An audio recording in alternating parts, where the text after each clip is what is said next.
Body odor. We all know it, we've all smelled it, it's a common human experience. Body odor is that unpleasant smell our bodies can produce. It's very prevalent. Almost everyone experiences it at some point in their lives. Body odor is nothing to be ashamed of. It's a natural part of being human. But understanding its causes can help us manage it better. Let's dive into the science behind body odor and clear up some common misconceptions. Many people think sweat itself smells bad. This is not entirely true.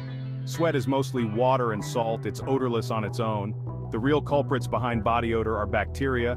These bacteria live on our skin and thrive in warm, moist environments. They break down sweat, producing byproducts that release the unpleasant scents we associate with body odor. This essay will explore the fascinating interplay of sweat, bacteria, and other factors that contribute to body odor. Our bodies have two types of sweat glands, eccrine and apocrine. These glands play a crucial role in regulating our body temperature and maintaining our skin's health. Understanding the differences between these two types of glands can help us better appreciate how our bodies function. Eccrine glands are all over our body. They are found in the highest density on the palms of our hands, the soles of our feet, and our forehead. These glands are responsible for producing a watery sweat that is primarily composed of water and salts. They produce sweat that helps us cool down. When our body temperature rises, whether due to exercise, hot weather, or stress, the eccrine glands spring into action. The sweat they produce evaporates from the skin's surface, taking heat with it and cooling us down in the process.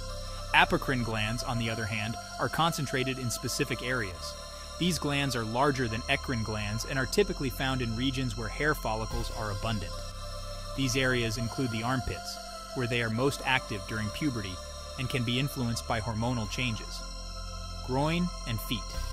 The apocrine glands in these areas become active during emotional stress or sexual excitement, producing a thicker, milky sweat. Apocrine glands produce a different type of sweat. Unlike the watery sweat from eccrine glands, apocrine sweat contains organic compounds. This sweat is rich in proteins and fats.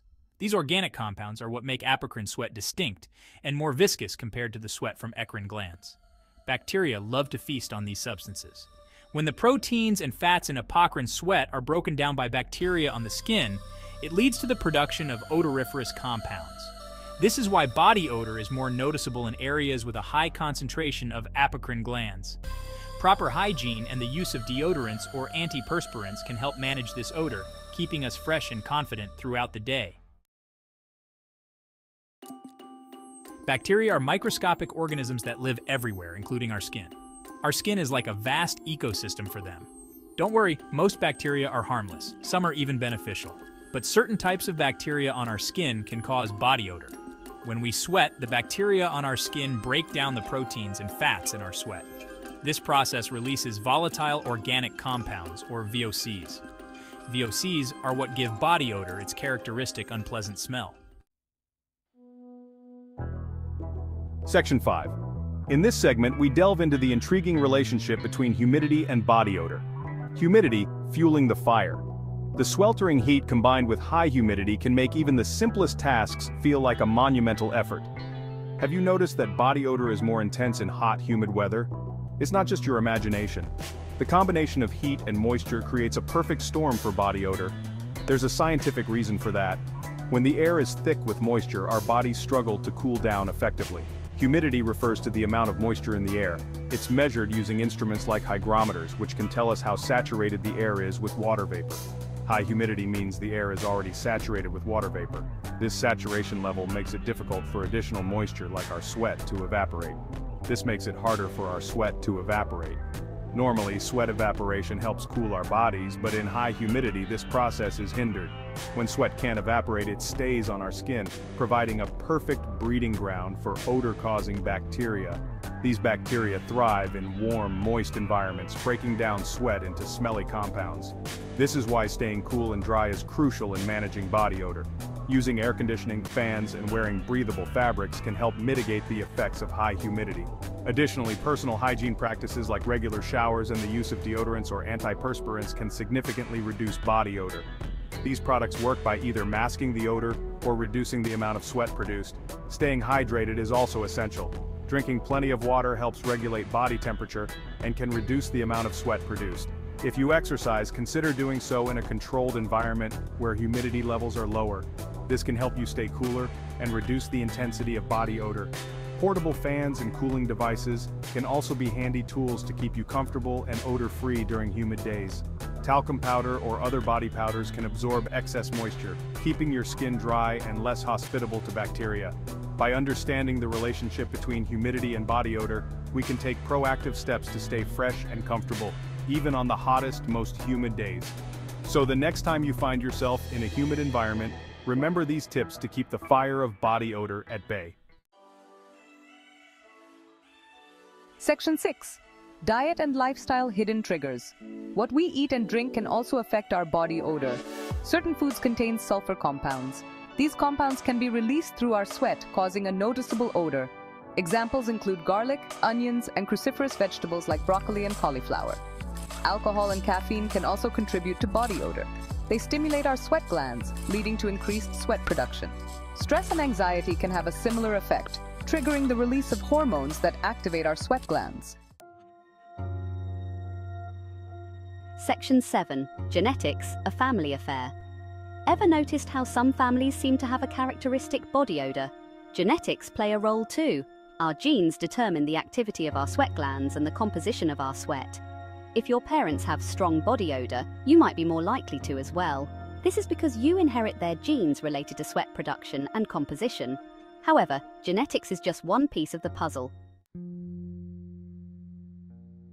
Section 8. Health issues, underlying causes. While body odor is usually a normal physiological response, sometimes it can signal an underlying health issue. Certain medical conditions can affect our body odor. These include thyroid diseases, diabetes, and liver or kidney problems. Infections can also cause changes in body odor. If you notice a sudden or drastic change in your body odor, it's essential to consult a doctor to rule out any underlying medical conditions. Section 9. Hygiene, your first line of defense. Now that we understand the science behind body odor, let's talk about solutions. Good personal hygiene is crucial in managing body odor. This includes showering daily with soap and water, especially after sweating.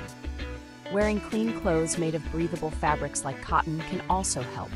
Deodorants and antiperspirants are our allies. Deodorants mask the smell of body odor, while antiperspirants reduce sweating. Section 10. When to see a doctor. Most of the time, body odor can be managed with good hygiene practices and lifestyle adjustments. However, if you've tried these measures and your body odor persists, it's important to consult a doctor. Persistent body odor could be a sign of an underlying medical condition that needs attention. A doctor can help determine the cause of your body odor and recommend appropriate treatment options. Section 11. Taking control of body odor. Body odor is something that affects everyone at some point in their lives. It's a natural occurrence, but it can be managed effectively. Body odor is a complex issue influenced by a variety of factors including genetics, diet, and personal hygiene. The human body has millions of sweat glands, and when sweat interacts with bacteria on the skin, it can produce an unpleasant smell. Understanding the science behind it is the first step towards effectively managing it.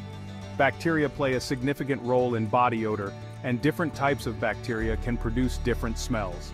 By learning about these microorganisms, we can better understand how to control them. While we can't completely eliminate body odor, we can certainly minimize it. Regular bathing, using antibacterial soap, and applying deodorant or antiperspirant can significantly reduce the smell. It's also important to wear clean clothes and choose fabrics that allow your skin to breathe. By adopting good hygiene practices, making conscious lifestyle choices, and seeking medical advice when needed, we can take control of body odor and live our lives with confidence. Eating a balanced diet, staying hydrated, and avoiding foods that can cause strong odors like garlic and onions can also help. Remember, if you have any concerns about your body odor, don't hesitate to consult a dermatologist. They can help identify any underlying medical conditions that might be contributing to the problem and offer solutions tailored to your needs. They can provide personalized advice and treatment options. From prescription-strength antiperspirants to medications that reduce sweating, there are many ways to manage body odor effectively. Taking control of body odor is not just about personal comfort. It's about feeling confident and comfortable in your own skin.